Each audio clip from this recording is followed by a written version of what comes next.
efela nandendeteny refela niainanarery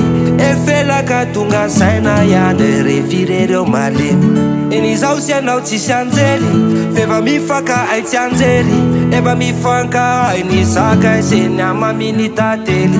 ka hoya hoe atoyanao kadakoro amizay rehetra paraporo ny adiadiny saropiaro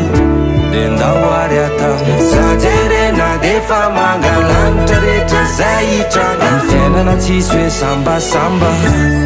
azony ny fotony tazomako anao androano atsika roko za fiainam-bavao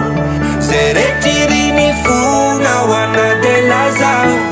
omeny tananao anakadonga denda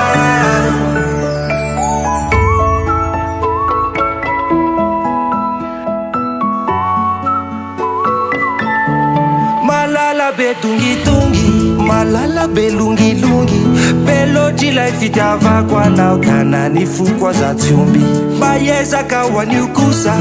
ijoro afatsokanosa anaporo foko fa izay lazaiko anao de tsy maintsy hototosa ka hoya hoe raha toyanao mbola mino de ny masoko banjino ny sainako alamino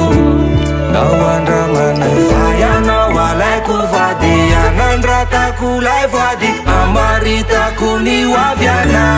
azony ny fotony tazomako anao androano atsika roko za fiainam-bavao zay rehetriry ny fona ho ana de lazao